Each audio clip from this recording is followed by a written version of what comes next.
اعوذ باللہ من الشیطان الرجیم بسم اللہ الرحمن الرحیم الف لام را تلک آیات الکتاب الحکیم۔ سورہ یونس کے فوائد و لطائف کا بیان۔ سورۃ یونس کی ابتدا وحی اور حکمت ربانی پر کلام سے شروع ہوتی ہے۔ اکان للناس عجبا ان اوحینا الی رجل منہم، اور اس صورت کا اختتام بھی وحی الہی کے اتباع کے حکم سے ہوتی ہے۔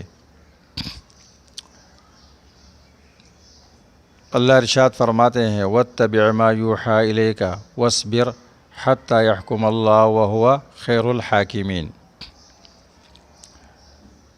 ابتدا بھی وحی سے ہوتی ہے اور اختتام بھی وحی سے ہوا ہے۔ یہ اس وجہ سے کہ حکمت کی بنیاد اور جڑ وہ وحی الہی ہے جو اللہ کی طرف سے نازل ہوئی ہے۔ سورت کے شروع میں اللہ فرماتے ہیں تلک آیات الکتاب الحکیم، اور پھر وحی کا ذکر کیا، اور اختتام بھی وحی پر ہوتا ہے واتبع ما یوحی۔ تو حکمت کی بنیاد، اس کا سرچشمہ وہ وحی ہے جو اللہ کی طرف سے نازل ہوئی ہے۔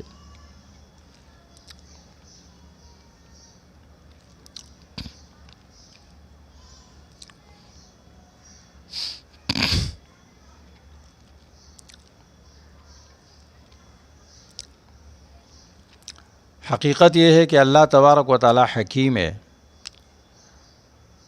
وہ عبث کام نہیں کرتا ہے۔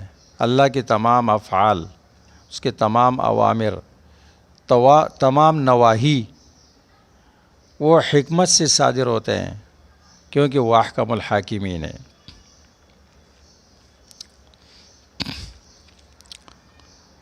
اس صورت میں اللہ تبارک و تعالیٰ نے قرآن کے بارے میں یہ ذکر کیا ہے کہ قرآن شفا ہے۔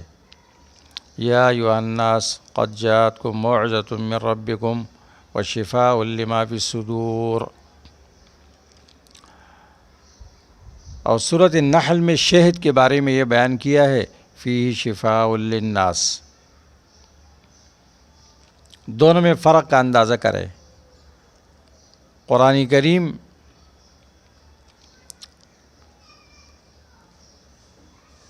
شفاء القلوب ہے، جبکہ شہد وہ شفاء الابدان ہے۔ دونوں شفا ہے۔ قرآن شفاء القلوب، شفاء لما فی الصدور، اور عسل شہد وہ شفاء الابدان ہے۔ لیکن دونوں میں فرق کیا ہے؟ اللہ تعالیٰ کی تعبیر پر آپ غور کریں۔ قرآن کو اللہ تعالیٰ نے، عین قرآن کو اللہ نے شفا بنایا، شفاء للناس، اور شہد کے بارے میں فرمایا فیہ شفاء للناس، اس میں لوگوں کے لیے شفا ہے۔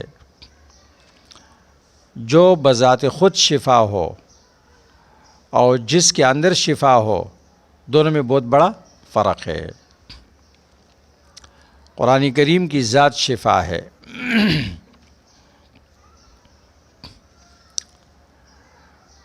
اس صورت میں اللہ تعالیٰ ارشاد فرماتے ہیں فَإِن كُنْتَ فِي شَكٍّ مِّمَّا أَنزَلْنَا إِلَيْكَ فَاسْأَلِ الَّذِينَ يَقْرَؤُونَ الْكِتَابَ مِن قَبْلِكَ۔ اگر آپ کو شک ہے تو اہل علم سے آپ سوال کریں۔ تو اس آیت میں تنبیہ ہے اور تعلیم ہے کہ دین کے بارے میں جس شخص کے دل میں شکوک شبہات پیدا ہو جائے، اس کو چاہیے کہ اہل علم کی طرف رجوع کرے، اور اہل علم سے اپنے آپ کو مستغنی نہ سمجھے۔ اس طرح اس صورت میں اللہ تعالیٰ نے ارشاد فرمایا للذین احسنوا الحسنى وزیادہ۔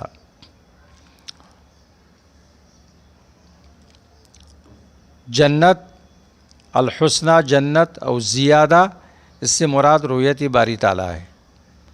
جنتیوں کو ایک خاص نعمت ملے گی، اللہ کے رسول صلی اللہ علیہ وسلم نے اس آیت کی تفسیر میں فرمایا الحسن الجنت والزیادۃ النظر الی وجہ اللہ الکریم، رواہ مسلم۔ حسنہ سے مراد جنت ہے اور زیادت سے مراد دیدار الہی ہے۔ اسی طرح اس صورت میں اللہ تبارک و تعالیٰ نے 22 نمبر آیت میں یہ بیان کیا ہے کہ مشرکین اپنے حاجات میں صرف اللہ کو پکارتے تھے۔ کشتیوں اور سمندروں کی سفر کی بار بار اللہ تعالیٰ مثال دیتا ہے۔ فَإِذَا رَكِبُوا فِي الْفُلْكِ دَعَوُا اللَّهَ مُخْلِصِينَ لَهُ الدِّينَ فَلَمَّا نَجَّاهُمْ إِلَى الْبَرِّ إِذَا هُمْ يُشْرِكُونَ۔ مشرکین کا یہ عقیدہ بیان کیا گیا کہ وہ مشکلات میں صرف اللہ کو پکارتے تھے۔ سورہ یونس میں بھی یہ بیان کیا گیا اور سورۃ لقمان کے آخر میں بھی یہ بیان کیا گیا ہے۔ مفسر روح المعانی علامہ علوسی البغدادی اپنی تفسیر میں یہاں اپنے دل کی بات یہاں لکھتے ہیں اور بہت توحید کے لیے جلا ہوا ہے، اور بغداد کی حالت وہ لکھتے ہیں۔ فرماتے ہیں کہ اللہ تعالیٰ نے مشرکین کا یہ عقیدہ بیان کیا کہ وہ مشکلات میں اللہ کو پکارتے تھے۔ کہتے ہیں ہمارے ہاں بغداد میں کوئی لوگ الیاس کو پکارتے ہیں، کوئی خضر علیہ السلام کو پکارتے ہیں، کوئی ابو العباس کو پکارتے ہیں وغیرہ ذالک۔ کہتے ہیں جب بھی ان پر کوئی مشکل آتی ہے ان کے دل پر یہ خیال بھی نہیں گزرتا کہ اس خالص اللہ کو پکارے، اور کہتے ہیں کہ اس میں اس حد تک وہ پہنچ چکے ہیں کہ علماء کے لیے امر بالمعروف اور نہی عن المنکر مشکل ہو رہا ہے، اور اس کے سامنے مشکلات اور موت حائل ہے۔ پھر فرماتے ہیں قل لی باللہ ای الفریقین اہدی سبیلا واقوم قیلا۔ کہتے ہیں خدا کے لیے آپ مجھے بتائے کہ اس زمانے کا مشرک بہتر تھا، رسول اللہ کے زمانے کا جو مشکل میں صرف اللہ کو پکارتا تھا، یا اس زمانے کا مشرک بہتر ہے جو مشکلات میں بھی غیر اللہ کو پکارتا ہے؟ کہتے ہیں میں مجبور ہوں کہ میں یہ بتاؤں کہ اس زمانے کا مشرک اس سے بہتر تھا۔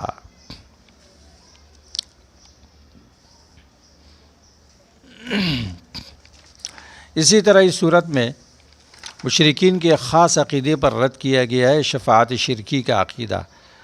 آیت نمبر 18 میں وَيَعْبُدُونَ مِن دُونِ اللَّهِ مَا لَا يَنفَعُهُمْ وَلَا يَضُرُّهُمْ وَيَقُولُونَ هَؤُلَاءِ شُفَعَاؤُنَا عِندَ اللَّهِ۔ یہ ہماری شفارسی ہے اور ہماری شفاعت کریں گے اللہ تعالیٰ سے، اور ہمارے کام یہ اللہ سے کراتے ہیں، یعنی اللہ تعالیٰ براہ راست ہماری بات نہیں سنتے ہیں۔ یہ انتہائی خطرناک عقیدہ ہے شفاعت کا،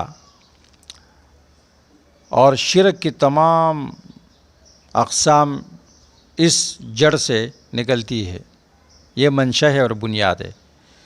اس لیے آیت الکرسی میں اللہ تعالیٰ کتنے دمکی آمیز انداز میں اللہ تعالیٰ اس کا رد کرتے ہیں۔ من ذا الذی یشفع عندہ الا باذنہ، کون ہے جو شفاعت کرے اللہ کے ہاں اس کی اجازت کے بغیر؟ شفاعت اللہ کی اجازت کے بعد ہوگی، موحد کے لیے ہوگی، کرنے والا بھی موحد ہوگا، اور جس کے لیے کیا جاتا ہے وہ بھی موحد، اور اللہ کی اجازت سے ہوگی۔ علماء، شہداء، صالحین، حافظ قرآن، ہر ایک کا جتنا کوٹا مقرر ہے یہ شفاعت کریں گے، لیکن قیامت کے دن۔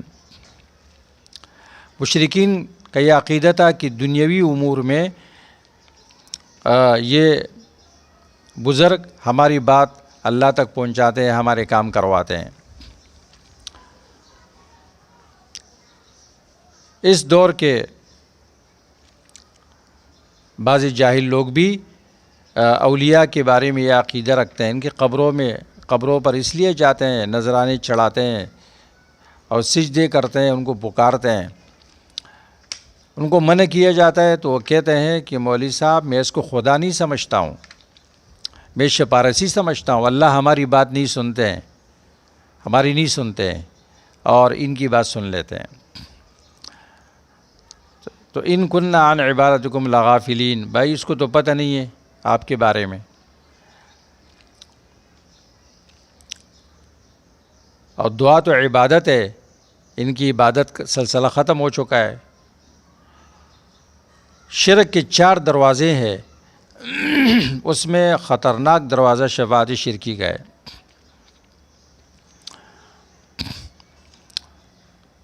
پہلا دروازہ ہے کہ مشرک وہ مالک سمجھتا ہے، اس لیے پکارتا ہے، قل ادعوا الذین زعمتم من دون اللہ۔ سورۃ سبا میں اللہ تعالیٰ نے یہ کے بعد دیگر اس دروازوں کو بند کیا ہے۔ پہلا دروازہ لا یملکون مثقال ذرۃ فی السماوات، مالک تو نہیں ہے۔ پھر مشرک کہتا ہے چلو اللہ کے ساتھ حصہ دار تو ہے نا، وما لہم فیہما من شرک، حصہ دار بھی نہیں ہے اللہ کے ساتھ۔ پھر مشرک کہتے ہیں مددگار تو ہے نا، تو اللہ فرماتے وما لہ منہم من ظہیر۔ پھر مشرک کہتا ہے چلو شفاعت تو کرے گا، تو اللہ فرماتے ولا تنفع الشفاعۃ عندہ الا لمن اذن لہ۔ امام رازی تفسیر کبیر میں ایک عجیب عبارت لکھتے ہیں اور اپنے زمانے کے احوال پر اس کو منطبق کرتے ہیں۔ فرماتے ہیں وَنَذِيرُهُمْ فِي هَذَا الزَّمَانِ اشتغال كثير من الخلق بتعظيمهم قبور الأكابر على اعتقاد أنهم إذا عظموا قبورهم يكونون لهم شفعاء يوم القيامة۔ کہتے ہیں مشرکین کی نظیر اس زمانے میں بہت سارے لوگوں کا بزرگوں کی قبروں کے غیر شرعی تعظیم میں مشغول ہونا ہے۔ غیر شرعی تعظیم کیا ہے؟ گنبدیں بنانا، چراغاں کرنا، چڑھاوے کرنا، سجدے کرنا، یہ غیر شرعی تعظیم ہے۔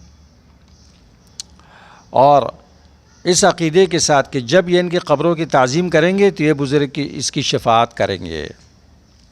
کہتے ہیں ان میں اور ان میں کوئی فرق نہیں ہے۔ لہذا مسلمانوں کو اس عقیدے سے اجتناب کرنا چاہیے۔ اسی طرح اس صورت میں یہ بیان کیا گیا کہ موسیٰ علیہ السلام کی قوم کے نوجوانوں نے ایمان لے کر آیا، نوجوانوں نے ان کا ساتھ دیا۔ فما آمن لموسیٰ الا ذریۃ من قومہ علی قوم من فرعون۔ جوانی تو عیش بہارے لوٹنے کا دور ہوتا ہے۔ لوگ کہتے ہیں کہ جوانی تو عیش اور بہارے لوٹنے کا دور ہوتا ہے، دین پر چلنا تو بڑھاپی کی فرصتوں کا نام ہے۔ یہ بالکل غلط نظریہ ہے۔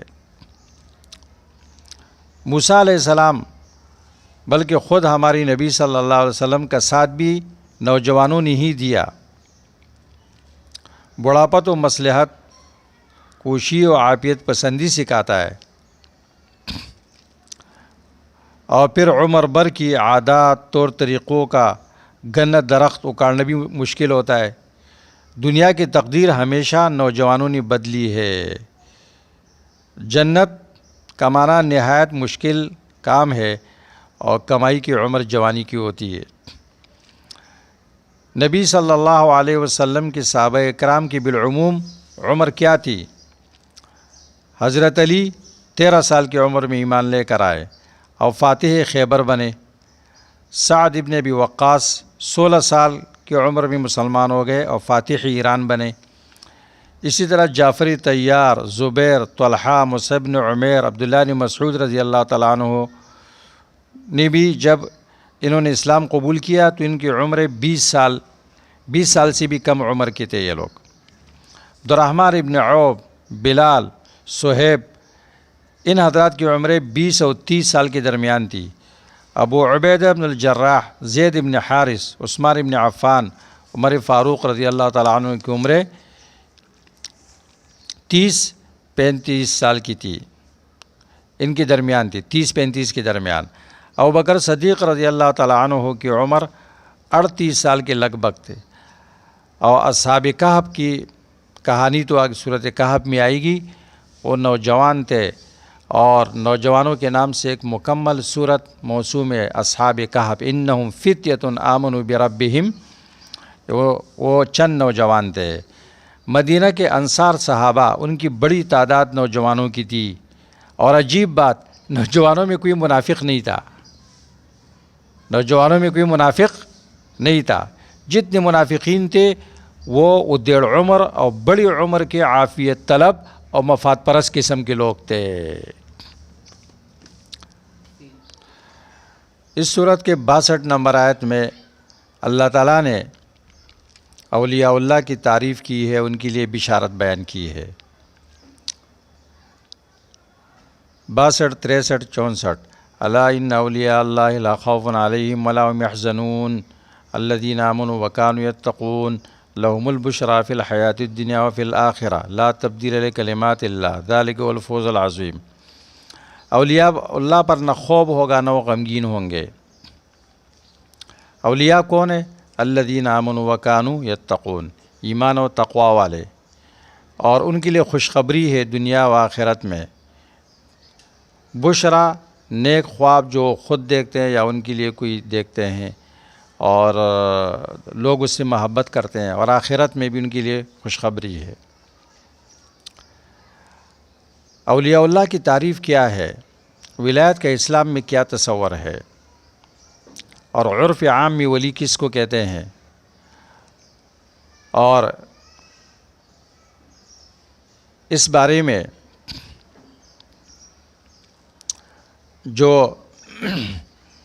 کمی کوتاہی کی گئی وہ کب سے شروع ہو گئی؟ دیکھو، ولی کی تعریف یہ کی گئی آمنوا وکانوا یتقون، جس کا عقیدہ درست ہو اور وہ گناہوں سے بچتا ہو۔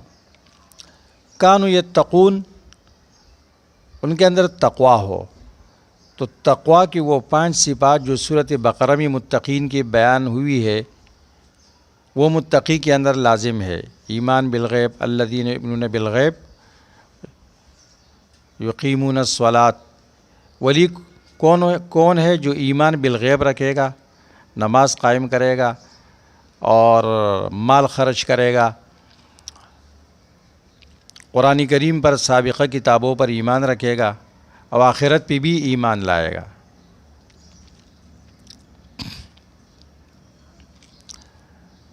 اس اعتبار سے ہر مسلمان جس کا عقیدہ صحیح ہے اور وہ گناہوں سے بچتا ہے، وہ اللہ کا ولی ہے۔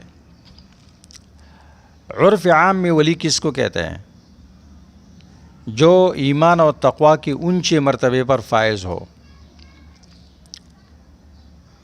کیونکہ ہم اور آپ کہتے ہیں مالدار، تو مالدار جس کے پاس 100 روپے 50 روپے اس کے پاس بھی مال ہے، لیکن عرف عام میں مالدار اس کو کہا جاتا ہے جس کے پاس لاکھوں، ہزاروں اور لاکھوں کی تعداد میں روپیہ پیسہ ہو۔ تو اس لیے عرف عام میں ولی اس کو کہتے ہیں جو ایمان اور تقوی کی اونچی مرتبے پر فائز ہو۔ قرون اولیٰ میں 2 اور 3 صدی میں جو لوگ اللہ کی عبادت کی طرف متوجہ ہوتے تھے اور ان کے دل میں دنیا کی محبت نہیں ہوتی تھی اور وہ آخرت کو ترجیح دیتے تھے، دنیا سے بے رغبت تھے، ایسے لوگوں کو زہاد اور صالحین کا نام دیا جاتا تھا، زاہد اور صالح۔ لیکن جب 3 صدی میں جب مسلمانوں پر ہندی اور یونانی فلسفہ کے اثرات پڑنے لگے تو یہ طبقہ ترک دنیا اور رہبانیت کی طرف مائل ہو گیا اور اولیاء اللہ کا مفہوم یکسر بدل گیا، اور یہ لفظ صرف ان لوگوں کے لیے مختص ہو گیا جو ریاضتیں کرے، چلہ کشیاں کرے اور باقاعدہ کسی شیخ یا ولی کی بیعت کے رشتے سے منسلک ہو اور ان سے کرامت کا ظہور بھی ہو۔ پھر اس طبقہ میں وحدت الوجود، وحدت الشہود اور حلول جیسے غیر اسلامی عقائد داخل ہو گئے، اور ولی کی ولایت کا معیار یہ قرار پایا کہ جس کسی سے کرامات کا ظہور جتنا زیادہ ہو وہ اسی درجے کا ولی ہے۔ اور پھر ان لوگوں میں ان لوگوں میں سے بعض نے تو یہ دعویٰ بھی کر دیا کہ ہمیں براہ راست اللہ سے خبریں ملتی ہے، ہمیں رسول کی ضرورت نہیں، نعوذ باللہ۔ اور بعض نے شریعت کو ہڈیاں اور اپنے دین و طریقت کو مغز قرار دیا، اور ولایت کا ایک باقاعدہ باطینی نظام کی داغ بیل رکھ دی گئی۔ ان میں پیری مریدی لازمی قرار دی گئی، اور یہ لوگ اپنے اس مخصوص طبقہ کے لوگوں کو ہی برتر اور اولیاء اللہ قرار دینے لگے، اور ان اولیاء اللہ کے لیے علم غیب، تصرف اور ان کے ہیبت سے لوگوں کو ڈرایا جانے لگا، اور ایسے نظریات مسلمانوں میں خوب پھیلائے گئے۔ شرعی نقطہ نظر سے ایسے نظریات بالکل بے بنیاد ہے۔ ہاں کچھ لوگ ان میں اچھی بھی ہے کہ جو اس لین سے وابستہ ہو کر انہوں نے اس میں تجدید کی اور یہ معیار بنایا کہ ان کے ساتھ اگر کوئی بیعت کرے تو وہ اتباع شریعت پر بیعت ہوگی، وہ شریعت کی پابندی کرے گا، اور شریعت کے خلاف کوئی چیز ولایت نہیں ہو سکتی۔ لیکن ایسے لوگ بہت کم تھے یا رہے ہیں، اور اکثر اس میں کوئی طبقہ بدعت سے خالی نہیں ہے، اور اس قسم کے نظریات وہ پھر اپناتے ہیں کہ ہمارے شیخ براہ راست اللہ سے لیتے ہیں، اور وہ ایسے مرتبے پر پہنچا ہوا ہے۔ تو ولایت ہر مسلمان صحیح العقیدہ متبع سنت وہ اللہ کا ولی ہے، خواہ اس نے بیعت کی ہو یا نہ کیا ہو۔ کوئی چھوٹا ولی ہے، کوئی بڑا ولی ہے، کلی مشکک ہے یہ۔ اور عوام کے ہاں تو ولایت کا معیار یہ ہے کہ ایک گندے ملنگ جن پر جوئیں برس رہی ہو اور وہ دنیا مافیا سے بے خبر ہو، بلکہ جو جتنا زیادہ ننگا ہو کہتے یہ پہنچا ہوا سرکار ہے، جو ننگا ہو انسانیت سے بھی گئے گزرا ہو کہتے یہ اللہ کا ولی ہے۔ تو فلسفیوں کے ہاں ہندی اور یونانی فلسفیوں کے غلبے سے جو ولایت کا تاثر قائم ہوا وہ بھی صحیح نہیں ہے۔ عوام الناس کے ہاں جو ولایت کا تصور ہے یہ بھی صحیح نہیں ہے۔ قرآن کریم نے جو تصور پیش کیا وہ یہ ہے کہ آمنوا وکانوا یتقون، عقیدے میں شرک نہ ہو، عمل میں بدعت نہ ہو، اور حدیث میں اس کو مرتبہ احسان کہا گیا، ان تعبد اللہ کأنک تراہ، آپ اللہ کی عبادت ایسے کریں آپ یہ تصور کریں گویا کہ آپ اللہ کو دیکھ رہے ہیں، اللہ کا تصور کریں گے، شیخ کا تصور نہیں، تصور کأنک تراہ۔